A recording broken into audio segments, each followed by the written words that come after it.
Olá para você que nos ouve, meu nome é Babi Figueiredo e hoje tenho o prazer de dividir comigo esse SoloCast como meu co-host, o engenheiro agrônomo Fernando Lost. E nosso convidado, também engenheiro agrônomo, Pedro Yamamoto. Você está ouvindo o SoloCast, o podcast do Solo Agro, o programa de educação continuada em agricultura sustentável da Exalc USP.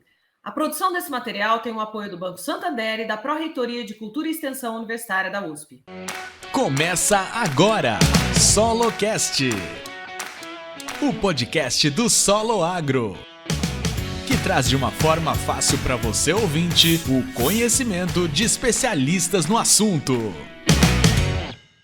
Meu parceiro, o agrônomo especialista de hoje, Fernando Lost, ele, que é engenheiro agrônomo, graduado pelo Instituto Federal do Triângulo Mineiro, realizou um intercâmbio entre 14 e 15 na Universidade da Califórnia e UC Davis, possui mestrado em entomologia e MBA em agronegócios pela Universidade de São Paulo e atualmente é doutorando em entomologia na mesma instituição. Ele é criador do conteúdo para a plataforma Smart MIP, professor na Faculdade de Agronegócios da Ulambra. Ele atua no manejo integrado de pragas e agricultura digital, com ênfase em sensoriamento remoto e integração de táticas de manejo de pragas. Como é que você está, Fernando? Oi, Babi, tudo bem com você? Obrigado pelo convite. Agradeço à equipe do Solo Agro, SoloCast, pelo convite. Um prazer poder dividir esse tempinho com vocês, com o professor Pedro. E agradeço principalmente a você que está aí nos ouvindo por todos esses cantos do Brasil. Isso mesmo. Hoje a gente tem só fera aqui no SoloCast, então a gente vai ter uma conversa muito interessante e muito diferente. A gente tem aqui conosco o nosso querido convidado, professor Pedro Yamamoto, graduado em Engenharia Agronômica pela Universidade Estadual Paulista Júlio de Mesquita Filho, fez mestrado em Entomologia Agrícola, doutorado em Produção Vegetal pela mesma universidade. De 96 a 2010, ele trabalhou no Fundo de Defesa de Citricultura, exercendo o cargo de pesquisador científico. Atualmente é professor do Departamento de Entomologia e Acarologia da Escola Superior de Agricultura Luiz de Queiroz e, além de responsável pela área de manejo integrado de pragas. Ele atua também como assessor em várias revistas de fruticultura, atuando principalmente nos seguintes temas: manejo integrado de pragas, controle biológico, seletividade, controle químico, táticas e estratégias de MIP e sensoriamento remoto para detecção de pragas. Hoje eu estou no trava-língua aqui, hein? Como é que você está, professor Pedro? Oi, Babi. Oi, Fernando. Eu gostaria primeiramente de agradecer aí ao SoloCast pelo convite, né? Vai ser um grande prazer aqui estar com vocês, dividindo um pouquinho do nosso conhecimento. Espero que todos aí aproveitem esse momento aí, esse podcast aí, que a gente possa comentar e falar um pouquinho sobre o tema. Muito obrigada, e nós vamos aqui lembrar que o Solo Agro é um programa de educação continuada do Departamento de Ciências do Solo da Exalc, que promove há 20 anos treinamentos e eventos em solos, nutrição e adubação de plantas. Forma profissionais que fazem a diferença no cenário agrícola brasileiro e mundial. O programa Solo Agro oferece diferentes tipos de cursos e treinamentos presenciais e à distância, com a qualidade da Exalc, para preparar ainda mais esses profissionais do campo, não importa onde é que eles estejam. E para melhorar o seu conhecimento, ter mais chance dentro do mercado de trabalho, melhorar a sua lavoura, inscreva-se em um dos inúmeros programas do Solo Agro. Você pode saber mais através do soloagro.com.br, solo com 2 L's, ou ainda seguindo o programa nas redes sociais, @soloagro. E o nosso SoloCast vai estar disponível no Spotify, no Deezer, no Google Podcast e no Apple Podcast. Ou seja, não tem desculpa para não ouvir. O nosso tema de hoje, resistência de pragas na lavoura e impactos ao agronegócio. Nós vamos começar então, né, Fernando? Agora a gente entra aqui dentro do nosso tema, que a gente fala aí o aumento da resistência a inseticidas tem dificultado o controle de pragas em diferentes setores da economia, em todas as partes do mundo. Um dos motivos é justamente o uso indiscriminado dos próprios produtos químicos.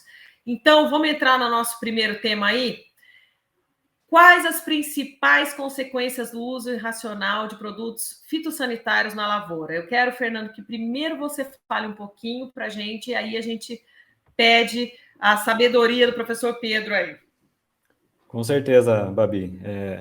Eu acho que é importante a gente enfatizar que a ferramenta química ela é essencial para a produção agrícola, né? da maneira que é feita hoje no Brasil. Então, infelizmente, essa produção em larga escala, ela é inviável sem a ferramenta química, que tem, né, algumas consequências negativas, principalmente com o uso irracional. Ela bem posicionada, ela estudada, ela utilizada de maneira correta, ela tem seus benefícios. Mas se a gente pensar nesse uso irracional, várias são as consequências, como contaminação ao ambiente, risco à própria saúde humana de quem está sendo exposto ali, o trabalhador, o agricultor, até mesmo quem está consumindo um alimento que seja aí comercializado fora do período de carência. Isso tudo é uso irracional de produto. E se a gente pensar um pouquinho também no manejo agrícola, no dia a dia, né? Essa temática de hoje, que é o aumento dos casos de resistências de insetos a inseticidas, isso traz um problema muito grande na parte econômica da produção, na parte prática da produção, porque dia após dia vão se minando aí as opções, vão diminuindo as opções de moléculas químicas viáveis para o manejo de pragas, né, professor? Eu acho que, além dessas consequências, tem mais algumas que eu acho que você pode citar para a gente. Fernando, você deu uma boa contribuição que eu ia falar, né? Mas, assim, do ponto de vista do impacto do uso indiscriminado, aí nós temos que enfatizar isso, uso indiscriminado. Então, nós podemos ter efeitos no agroecossistema e no ecossistema, ou perturbações no agroecossistema e no ecossistema. Quando a gente está falando no ecossistema, essas perturbações são aquela relacionada que o Fernando falou, contaminação do solo, contaminação do ambiente, contaminação do alimento, que embora nós estejamos aí no século XXI, nós temos muito inconformidades em relação a resíduos no alimentos, né? E sem contar o impacto nos organismos não alvos, que são polinizadores, são outros animais, são animais domésticos e também os insetos benéficos. E também nós temos as perturbações no agroecossistema. Então, o que causa esse uso indiscriminado no agroecossistema? Então, vou deixar por último o que o Fernando falou da resistência, vou começar pelo primeiro. A ressurgência da praga alvo de controle. O que quer dizer isso? A praga alvo de controle reaparece após alguns dias da aplicação. Então, isso é uma ressurgência, um reaparecimento. Outra consequência é o surto de pragas secundárias. Então, o próprio nome diz, né? É uma praga secundária. Eu uso indiscriminadamente um produto químico e eu vou fazer com que essa praga tenha um surto e venha a ser importante a tal ponto de necessitar controle. E outra perturbação no agroecossistema, que é uma das piores, é a resistência, que é o tema do nosso debate hoje. Então, resistência significa o quê? Repetição do número de aplicação, perda de ingrediente ativo. Então, esses são os efeitos desse mau uso indiscriminado do produto fitossanitário. Só uma questão aqui que eu gostaria de lembrar vocês. Esses efeitos colaterais, eles podem ser evitados. Então, na verdade, quem causa isso? Nós mesmos. Se nós causamos, nós também podemos evitá-los. Então, o conhecimento que nós temos que ter é para evitar esses surtos de pragas, efeitos colaterais dos produtos fitossanitários, melhor dizendo, tá? Então, isso é importante a gente estar salientando nesse primeiro tema aqui que a gente está debatendo. Vai causar efeitos, sim, mas como o Fernando falou, a questão do inseticida dentro de um programa de manejo integrado de pragas é muito importante. E nós temos que usar de forma consciente para que a gente mantenha essa utilização por mais tempo possível. A gente fala para todo mundo aqui no SoloCast, você pode perceber que a gente é muito democrático. A gente fala muito sobre a parte técnica e dentro dessa parte técnica os problemas do agronegócio, mas eu gosto sempre de salientar para quem é leigo aqui, né, quem está ouvindo a gente e não é da área agrícola, que lembre assim, o maior interessado em estar sempre dentro do acordo, né, acordado com o que é correto e tudo mais, é o produtor. E a gente tem aqui produtores, a maioria dos nossos produtores são realmente pessoas que estão buscando a melhoria. Né? A gente tem, na maioria dos produtores do Brasil, pessoas que são interessadas, que são curiosas e que estão tentando trabalhar o melhor manejo possível. E a gente tem que falar dos problemas para essas pessoas, inclusive, para que elas melhorem o manejo delas, porque a responsabilidade do produtor brasileiro é que a gente traga comida à mesa, né, a todos, e com a responsabilidade de utilização de todo tipo de agroquímico, enfim. Porque o que nós estamos colocando aqui hoje é uma situação que acontece sim e que todos os produtores estão preocupados e é por isso que a gente leva a informação para frente, né? Bom, dito isso, vamos voltar aqui para o nosso tema e falar um pouquinho dos principais mecanismos aí dessas resistências à planta, inseto, porque, conforme eu disse aqui, o produtor vive da produção e aí a resistência, isso traz para ele um problema gigante, né? A gente sabe disso, né? E as consequências também. Então, como é que a gente trabalha essas estratégias, professor? Bom, duas questões aqui, né? A resistência de planta a insetos, do ponto de vista de manejo, é desejável. Por quê? Se a gente tem plantas resistentes a insetos, acabou o nosso problema. Mas quando nós estamos falando de resistência do inseto a uma tática de manejo, nesse caso, obviamente, a gente vai estar falando principalmente do controle químico, que dentre aquelas táticas, das ferramentas que a gente pode usar no manejo de pragas, é a que mais tem chance de gerar resistência, causar ou selecionar população resistente. Então, nós temos que sempre estar pensando usar de uma forma racional dentro de um programa de manejo integrado de pragas, que a gente vai definir momento exato, momento correto, local correto da gente colocar essa ferramenta de fazer o controle da praga. Então, na verdade, assim, fazendo o manejo, nós estamos, consequentemente, racionalizando o uso de produtos fitossanitários. Obviamente que isso só não basta, a gente também tem que estabelecer um programa de manejo. Então, os agricultores, os técnicos, os agrônomos, ele tem que entender a questão de modo, mecanismo de ação dos inseticidas, para quê? Para fazer um bom programa de manejo de resistência. Então, repito aqui, né? Resistência pode ser evitado. Resistência, a gente que induz ao processo de seleção. A gente pode evitar fazendo um programa adequado de manejo de resistência, né? Então, nós temos aí ferramentas para serem utilizadas para não selecionar população resistente. Perfeito. E, Fernando, conta um pouco aí para mim, vamos elaborar aí para entender essa tomada de decisão, né? A hora certa, enfim. Babi, eu acho interessante a gente comentar um pouquinho ainda sobre a seleção, né?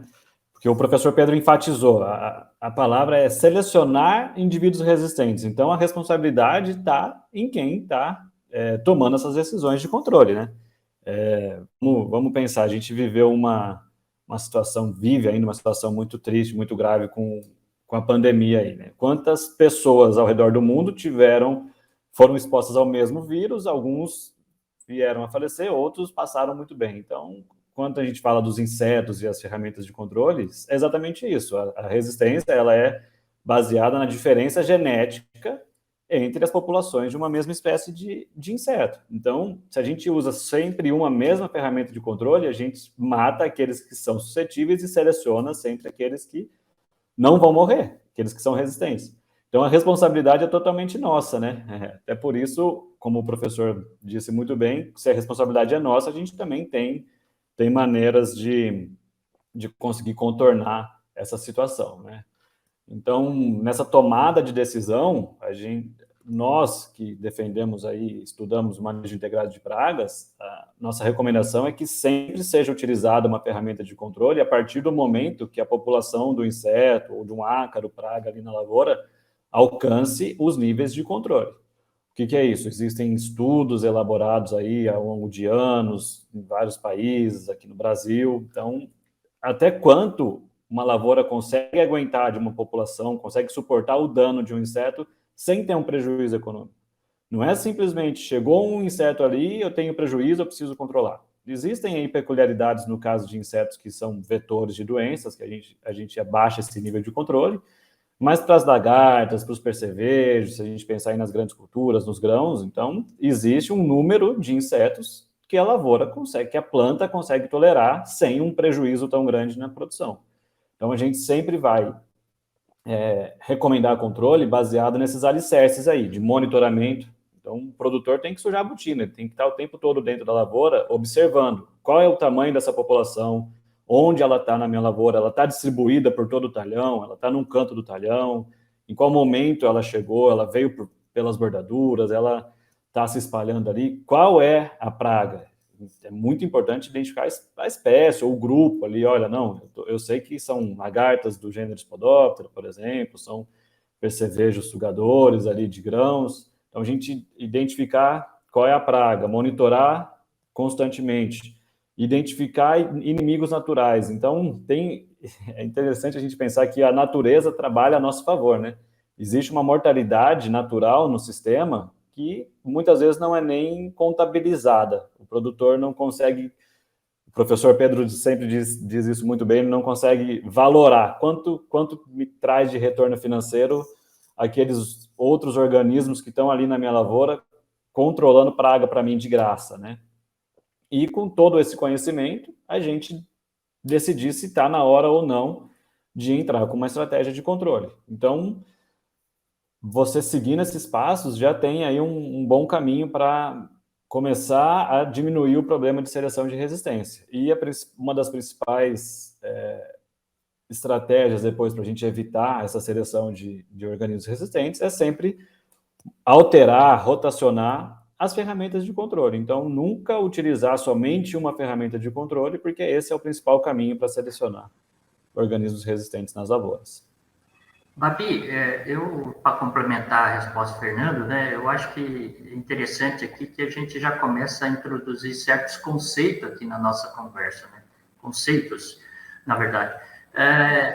Quando nós estamos falando em controlar pragas, dentro de um programa de manejo, a gente sempre vai controlar a praga quando ela atinge o nível de controle, ou nível de ação, como algumas pessoas preferem. Para que isso? Para que a praga não atinja um outro nível que se chama nível de dano econômico. Então, nós temos esses dois conceitos que precisam ser muito bem entendidos ao produtor.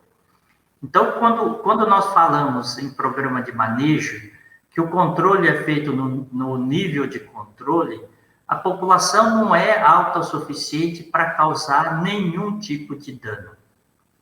Então, sempre nós vamos estar atuando antes. Nós não podemos nunca deixar que a praga atinja ou ultrapasse o nível de dano econômico. Por que isso? Porque, caso isso ocorra, vai haver danos. Então, nós sempre estamos atuando antes. E se a gente pensar até o nível de controle, os danos são aceitáveis, praticamente não há danos, tá? Então, isso que tem que ser sempre pensado pelo agricultor. Então, se a gente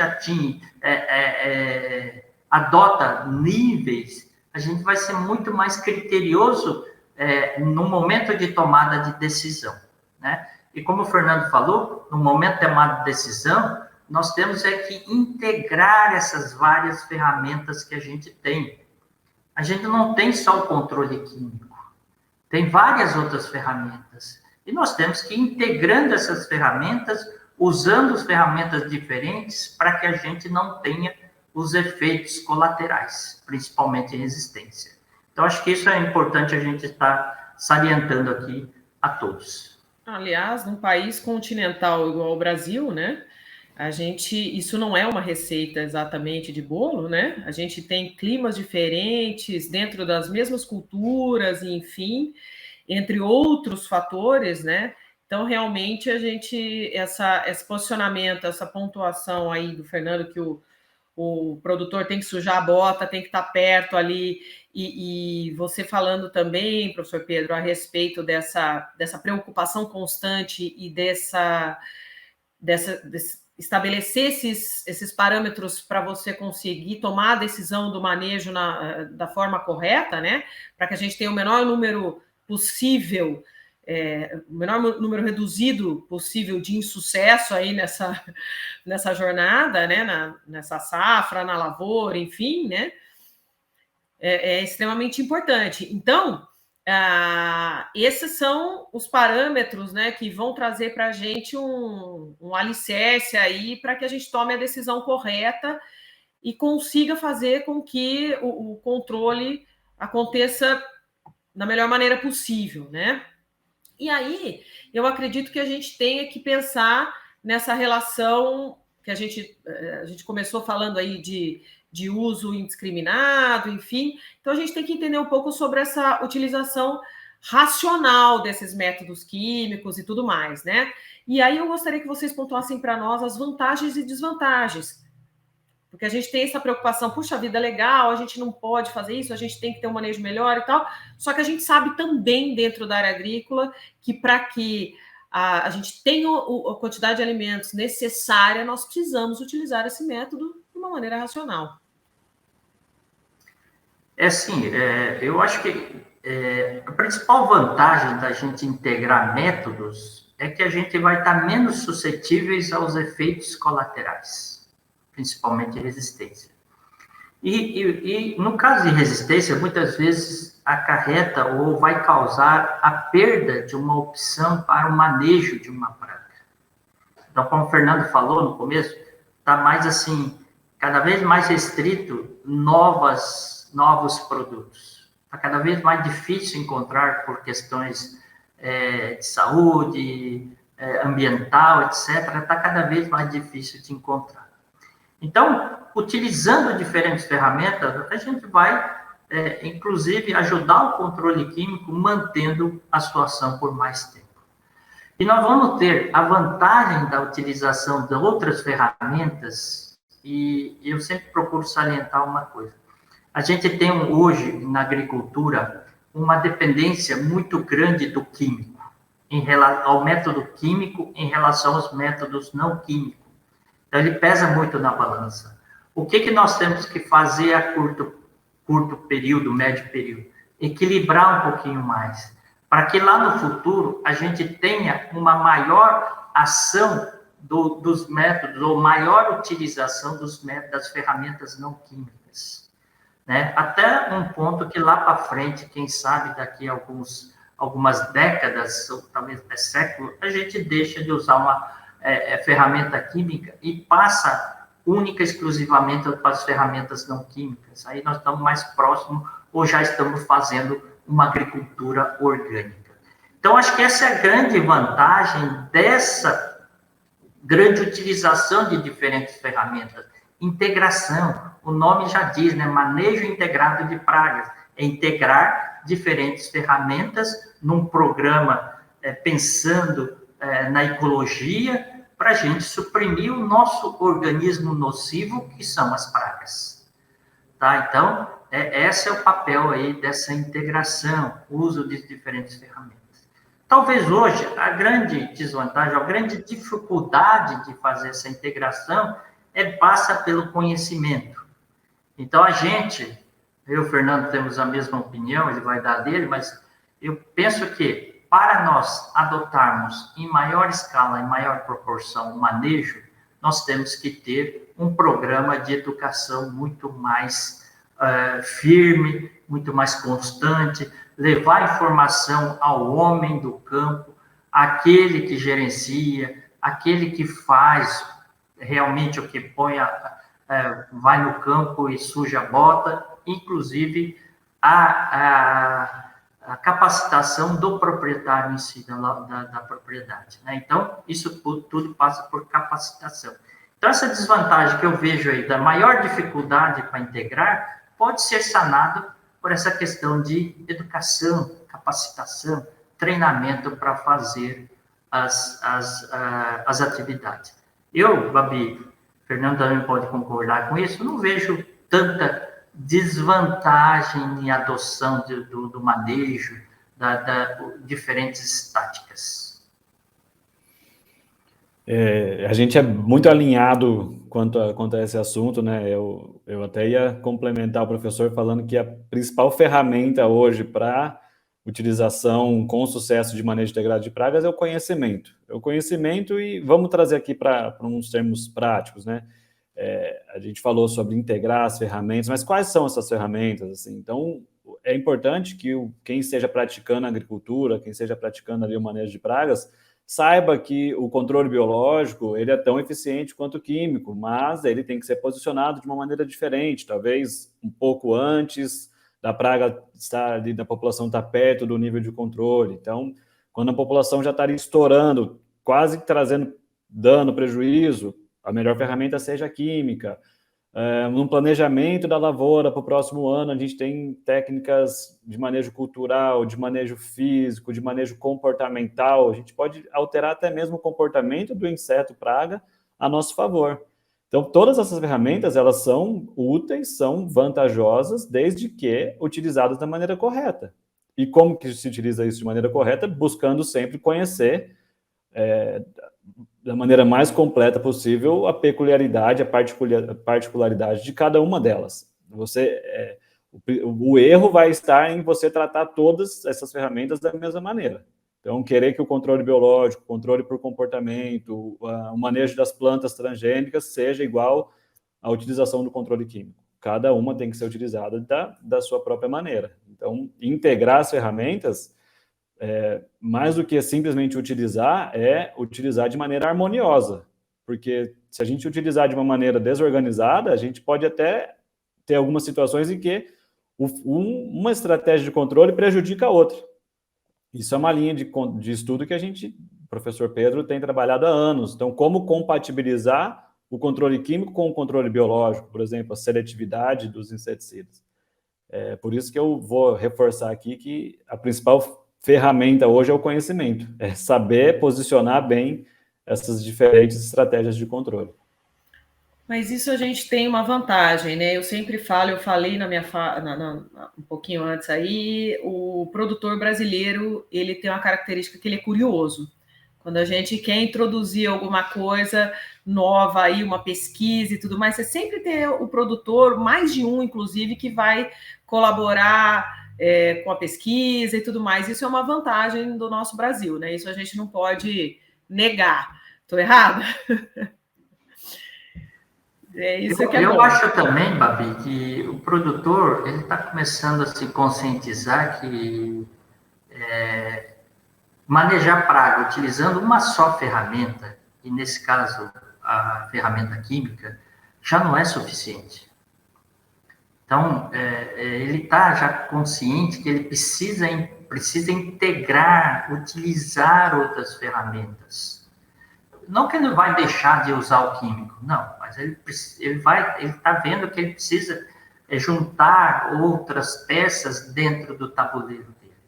Se o produtor abrir a caixa de ferramenta dele e só ter lá o produto químico para utilizar no manejo de pragas, pode ser que o sucesso dele seja bom por algum tempo, mas depois de algum tempo ele vai acabar sucumbindo. Então, ele está vendo que ele precisa ter mais ferramentas dentro da caixa dele para utilizar. Isso é um ponto positivo, né? Excelente, com certeza, é um ponto excelente. Mas aí eu vou continuar nessa linha, mas lembrando assim que nós temos aqui um país, né, continental, de clima tropical, e a gente tem aqui a nossa característica de manejo de cultivo, né, nosso modelo de agricultura, que é aquele modelo de sucessão de cultivo, 3 safras por ano em algumas regiões. Isso favorece a seleção de indivíduos resistentes? Ou não? Não é por aí o raciocínio? Babi, nós estamos aqui hoje mudando um pouquinho nossa linha de pensamento em relação ao manejo. O manejo, antigamente, a gente pensava, eu vou fazer um manejo na minha cultura, naquela cultura que eu estou plantando e boa história. Mas como você disse, hoje tem regiões que são 3 culturas, né? Então, hoje, a linha de pensamento em termos de manejo é o quê? Manejo em sistema de produção, em que a gente vai levar em consideração todas essas culturas em sucessões. Porque hoje, se a gente pensar em certas pragas, a gente antigamente falava lagarta do cartucho do milho. Não é mais lagarta do cartucho do milho, é lagarta do milho, da soja, do algodão, do arroz, do trigo, das pastagens, etc. Já vi até ataque em cana-de-açúcar. Você vai falar percevejo da soja, não é percevejo da soja. Vai falar lagarta da maçã, não é mais lagarta da maçã do algodoeiro. É lagarta do sistema. Né? Então, nós temos que pensar hoje em manejo de sistema. Então, nós temos que pensar o que a gente fez antes, o que a gente está fazendo e o que a gente vai fazer depois. Então, se a gente não quiser ter problema agora, a gente tinha que ter começado antes. Se a gente está plantando a cultura e não quer ter problema na seguinte, a gente muitas vezes tem que atuar nessa. Então, pensar no sistema. O Brasil tem essa particularidade, né? Áreas extensas, áreas muito grandes, etc. Aí isso impede o manejo? Não. Isso impede o uso de outras ferramentas além do químico? Não. Nós temos que ter um planejamento, temos que ter conhecimento, né? Mas aí a ciência também ainda deve um pouquinho, é isso que nós estamos trabalhando. A linha de trabalho do Fernando, nossa, é o quê? É melhorar o monitoramento de pragas, usando o quê? Sensoriamento remoto, radar, outras ferramentas. A partir do momento que a gente desenvolver ainda mais essa ferramenta, a gente vai conseguir proporcionar ao produtor uma ferramenta muito mais assertiva de momento de aplicação, local de aplicação, tá? E podemos até definir nível populacional usando essas ferramentas. Então, na verdade, a ciência deve um pouco ao produtor nesse sentido, mas ao passo que a gente começa a desenvolver essas ferramentas, nós vamos ter muito mais chance de adoção, uso mais racional, não preventivo, não calendarizado, não em carona de produtos fitossanitários. Então, o produtor ele vai poder ser muito mais assertivo. Mas essa questão de tamanho de propriedade, a realidade na nossa agricultura, ele não impede o uso no manejo. E nós podemos, mesmo nessas grandes áreas, aqui, como é o tema nossa resistência, a gente montar os nossos programas de manejo de resistência. Isso tem que ser realizado. Excelente. E pode ser, inclusive, um programa de manejo diferente dentro da mesma propriedade, né? Dependendo do tamanho da propriedade que nós estamos falando. E isso o Fernando vai colocar para a gente aqui de sobra a experiência dessa coisa do manejo remoto, enfim. Então, Babi, como a gente conversou no início aí do nosso bate-papo, né, um dos alicerces para tomada de decisão correta é o monitoramento. Então, isso é muito, assim, muito estudado, é muito discutido aqui no papel, na teoria. Vamos para a prática, vamos pedir para um produtor que tem 5, 6, 10 mil hectares de soja, de milho, entrar na lavoura diariamente, semanalmente e computar em diferentes pontos da lavoura qual é a população de insetos que está ocorrendo naquele momento. Isso é de uma dificuldade muito grande. Então, vai exigir mão de obra, vai exigir ali muito tempo de dedicação, tá? E é a maneira que é feito hoje.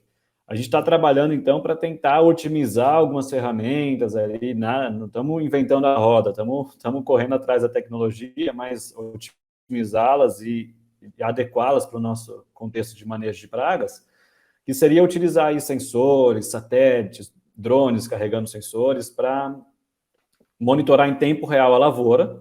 Basicamente, a gente vai buscar ali pontos de anomalia na lavoura. Então, a imagem, os dados vão nos indicar, olha, em alguns pontos da lavoura, a gente tem um problema acontecendo. Se a gente já conseguir indicar para um profissional, um pragueiro, um monitor, quem trabalha ali com monitoramento, olha, vai nesse ponto, naquele ponto, olha o ganho de tempo, de eficiência na operação que ele vai ter. Então, o nosso desejo, nosso sonho, nossa ilusão aí para algumas décadas é que os sensores já atinjam um nível com inteligência artificial, com processamento olha, tal ponto tem a lagarta tal, aquele ponto tem o percevejo X, o percevejo Y. A gente está muito longe disso. Mas esse avanço que a gente já tem hoje de tentar indicar ali os locais de adversidade, de anomalia na lavoura, já é um ganho muito, muito grande em eficiência na operação de monitoramento. Nossa, mas é um ganho essencial, né? Puxa vida. O produtor hoje, podendo ter uma tomada de decisão mais rápida e mais assertiva, isso é vamos voltar, né? Para quem está nos ouvindo aqui, é o que a gente procura dentro da ciência e da prática, né? A junção para que a gente feche essa conta melhor para todo mundo, inclusive para o consumidor final aí, né? É sempre assim a ideia. Mas, enfim, aí para brincar, né, de manejo nesse paísinho pequeno, com um pouco de praga que a gente tem, um pouco de dificuldade, porque eu sempre falo, é uma indústria a céu aberto, a agricultura, e isso é maravilhoso. E aí a gente entra, né, com um fator fundamental, que é esse impacto das mudanças climáticas, né? Então, como é que a gente faz com essas mudanças climáticas, com a fitossanidade de ecossistemas manejados? Como é que a gente faz com isso, né? Praticamente uma bola de cristal, mas e como é que a ciência tá caminhando aí? Esse é um tema bastante importante a gente tratar, né, Bobi? Tem um colega que é professor na Unesp, o professor Geraldo Papa, que ele fala o seguinte: tem algumas regiões do Brasil que só tem 2 estações. Uma é a estação rodoviária, a outra é verão. Isso quer dizer o quê? É quente durante todo o ano. Então, nessa situação, é altamente favorável às pragas. Eu sempre brinco assim, nós estamos num país tropical abençoado por Deus e tomado pelas pragas, né? Por quê? Porque o ambiente é propício, mesmo em algumas regiões de inverno, é propício ao desenvolvimento do inseto. E o inseto ainda, quando não tem condições adversas, ou está numa situação de condições adversas, ele acaba tendo seus mecanismos de defesa, né? Nós não estamos num país como, por exemplo, os Estados Unidos, que passa 6 meses do ano embaixo de neve, não todos 6 meses, né? Mas boa parte desse período, isso reduz muito a população. Nem isso acaba com as pragas, porque senão teria praga nesses países dos extremos, principalmente no hemisfério norte. Mas tem. Então, essa questão de clima é importante. E é como você falou, né, Babi? É uma bola de cristal. É difícil entender. Então, eu acho que a gente tem que, primeiro, acho que o agricultor não faz isso, né? É ter registros. O que aconteceu no passado? Ver o que aconteceu, que medida foi tomada, que praga apareceu, para ir nos próximos anos com clima muito parecido, ele saber qual a melhor solução que ele deu, qual foi a melhor tática, a ferramenta mais eficaz. Então, ele precisa ter esse tipo de registros, né? Tá? E, além disso, hoje está cada vez mais crescente essas empresas que acabam utilizando estão disponibilizando estações meteorológicas. Então, a gente também precisa sempre estar associando a todas as atividades no campo com as estações meteorológicas. Hoje está muito mais barato do que antigamente, né? Então, hoje você pode colocar uma estação que vai te mandar as informações remotas em tempo real para você ir tomando as decisões. Mas aqui cabe também a questão do conhecimento da influência do clima na população de pragas. Não adianta nada a gente monitorar clima muito bem se a gente não sabe como que ele acaba influenciando na população da praga. E aí, de novo, né, aquilo que a gente já falou, conhecimento, capacitação, treinamento é essencial nesse ponto também, tá? Então, embora a gente esteja num país de dimensões continentais e também situações diferentes, gostei de uma coisa que você falou, Babi. Manejo não é uma receita de bolo. E as dores, às vezes, é diferente. A dor de um produtor no Rio Grande do Sul é diferente da dor de um produtor em Goiás. Então, o manejo, ele também tem que se adaptar a essas diferentes regiões, diferentes climas, com seus diferentes problemas. É uma agricultura extensiva? Mas dá para melhorar, dá para racionalizar ainda mais a utilização de produtos sanitários? Sim. Dá para evitar resistência? Sim. Tá? Isso é um ponto crucial. É evitável. Né? Tá ok? Então, eu acho que mesmo nessa situação de nós termos grandes áreas, grandes fronteiras, nós podemos ainda manejar muito bem as pragas. Babi, eu acho que, para ficar um pouco mais claro para você e para você que está nos ouvindo também, né, é importante como que a gente pensa nas mudanças climáticas, principalmente no nossa linha de estudo aqui, que é inseto e ácaro, né? O corpo desses animais, desses organismos, ele não funciona da mesma maneira que o nosso, dos mamíferos, dos seres humanos. Nós temos a capacidade de regular a nossa temperatura. A gente tá frio, o corpo treme, tá calor, começa a ter aí um suor, a gente regula a nossa temperatura. Os insetos e os ácaros, eles não regulam a própria temperatura. Então, eles são extremamente influenciados pela temperatura do ambiente. O comportamento, o desenvolvimento, a biologia, né, o metabolismo é regulado pela temperatura do ambiente. E, como o professor bem disse, né, na busca aí pelo conhecimento, existem pesquisadores aí de renome que trabalham anos e anos estudando qual é a biologia de diferentes pragas na temperatura tal, e a relação é direta. Então, pequenas diferenças aí na temperatura fazem com que o metabolismo do inseto seja alterado, a população pode aumentar, talvez ele vive um pouco menos, mas ele se reproduz mais. Então, nós vamos poder observar resultados aí diretos da alteração climática nesses organismos que são influenciados pelo meio, tá? O professor disse aí o exemplo do hemisfério norte. Lá, praga não acaba, mas cada safra começa no 0 a 0 ali, começa uma realidade nova.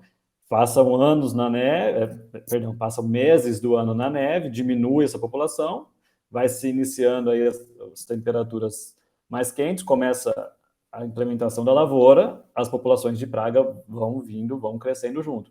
Aqui, a agricultura, esse clima nosso, ele pune um produtor que tomou decisões erradas, porque não começa no 0 a 0.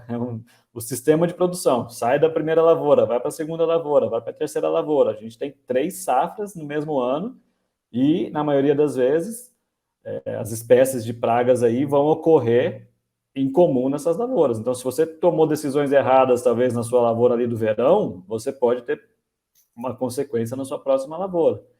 Então, veja aí como é importante a gente escolher bem as decisões, as estratégias de manejo no sistema de produção. Tem que pensar o ano inteiro. Não adianta pensar só na lavoura que está em execução naquele momento, como o professor pontuou muito bem, né? O nosso papo está maravilhoso e eu só vou aqui finalizar dizendo o seguinte: realmente o nosso, eu vou dizer, o sistema como um todo, todos os integrantes da cadeia do agronegócio têm um desafio diário dentro do nosso país, né? Mundialmente a gente sabe que também, né? Quem é agricultor e a gente tem uma solidariedade com cada dificuldade, mas dentro do nosso país a gente pode dizer que o desafio diário é grande e a solução, como mais do que constatado aqui, é realmente o conhecimento e a gente, em cada ponto desse processo, entender o micro e o macro dentro da nossa produção para que a gente consiga fazer esse manejo integrado de pragas e enfatizando em letras maiúsculas o integrado aí, com todas as ferramentas que a gente tiver disponível. Bom, eu agradeço imensamente, professor Pedro, o Fernando, que está aqui conosco. Eu tenho certeza que a gente vai fazer mais de um, porque eu já tenho mais umas 4, 5 perguntas aqui que eu queria estar fazendo, mas o nosso tempo é escasso. E para você que ficou com a gente até agora chegou aquela hora que você queria saber um pouco mais do nosso convidado. Eu vou chamar o quadro Porteira Aberta. Porteira Aberta.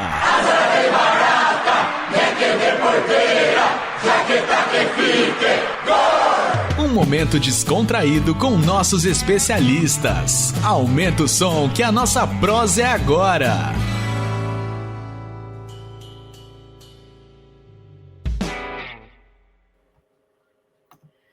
Bom, é aquela hora que a gente gosta de colocar o nosso convidado com pelo menos o pezinho na fogueira, né, professor Pedro? Sim, talvez o convidado não goste muito, né? Geralmente. Eu estou brincando aqui, mas você, professor Pedro, conta pra gente, você é nascido numa cidade de um nome bem tranquilo da gente conversar aqui, né? Então conta pra gente que eu nem vou falar. Vamos lá. Tá. Olha só, Babi, eu nasci, e só nasci, numa cidade chamada Telêmaco Borba. Telêmaco Borba, se você pensar, quem que é a pessoa? Porque isso remete ao nome de uma pessoa. É provavelmente um desses desbravadores, interventores ali da região da região leste do Paraná, né? Eu só nasci também em Telêmaco Borba, viu? Aí, por que eu nasci em Telêmaco Borba? Era a próxima pergunta.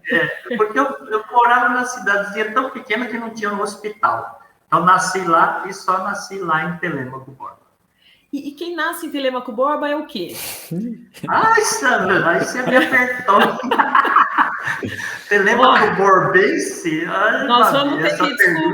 Nós vamos ter que descobrir para o próximo podcast. A gente já iniciar assim, ó. Eu sou Telêmaco Borbense, ou sei lá como é que vai ser. Vamos colocar assim, Babi. Algum dos nossos que vai assistir o nosso podcast aqui, o SoloCast, que fale lá, se for de Telêmaco Borba, fala aí, coloca aí, manda uma mensagem para a gente, né?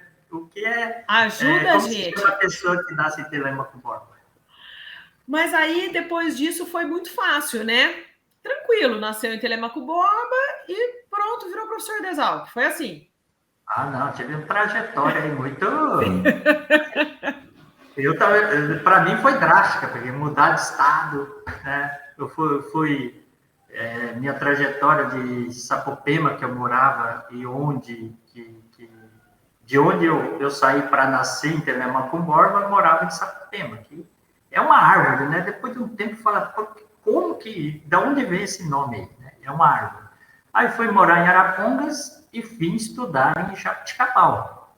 Aí, em Jabuticabal, fiquei por aqui, né? Trabalhei com o professor Santi Gravena, na empresa dele, trabalhei com o Decitos e vim parar na Exalc. Então, quer dizer, minha vida toda, praticamente, embora seja paranaense, eu vivi no estado de São Paulo. Eu falo que isso é a jornada de muita gente da agronomia, né? Não adianta, a gente tem que ir para onde tem o trabalho, e o Brasil tem trabalho para agrônomo no Brasil inteiro. Então, a gente tem que estar disposto, né? Sim. Aí, mas me conta, depois nas horas vagas, então, você cansa desse negócio de mato, de coisa, e vai para a cidade, na hora que você está no seu lazer. Não, eu saio do mato e vou para o mato. Na verdade é o seguinte, né? Nossa vida durante a semana é urbana, né? Então, o que eu faço no final de semana? Eu vou fazer minhas trilhas de jipe aí fora da área urbana. Aí eu fujo realmente da área urbana, viu, Babi? Eu não gosto de ficar na cidade, tá? Então, eu vou fazer minhas trilhas aí, pego o jipe e às vezes a gente dá umas atoladas aí no meio do mato, né? Mas é umas trilhas leves, viu? Posso imaginar. Mas é muito bom, muito obrigada. A gente vai encerrando por aqui o nosso SoloCast. Muito bom conhecer vocês um pouco mais. Agradeço imensamente. Quero agradecer o Fernando por estar aqui com a gente hoje, por me ajudar o meu co-host aqui na parte técnica, que abrilhantou aí o nosso bate-papo. Quero te agradecer também, professor Pedro. Nós vamos montar várias conversas, eu tenho certeza, aí, porque tem muita coisa bacana e muita coisa interessante acontecendo, que a gente precisa estar falando com os pessoal, com o Brasil todo, com o produtor e com todas as outras pessoas também, porque a gente sabe que o agro é um tema de curiosidade cada vez maior para quem é leigo também e tudo mais, para entender o que o pessoal todo está fazendo. Ficamos aí à disposição, viu, Babi? Podemos ter outras conversas, eu acho que essa conversa foi bem preliminar, mas tem muito assunto, acho que o Fernando vai concordar, que a gente precisa explorar e também conversar aí com o pessoal. Gostaria também que você mandasse aí um abraço para o seu pai, José Orlando, né? Eu trabalhei muito tempo na área de sítios, no Fundecitos, e eu convivi um pouquinho com ele, né? Tá? Obrigado aí, Babi. Será dado.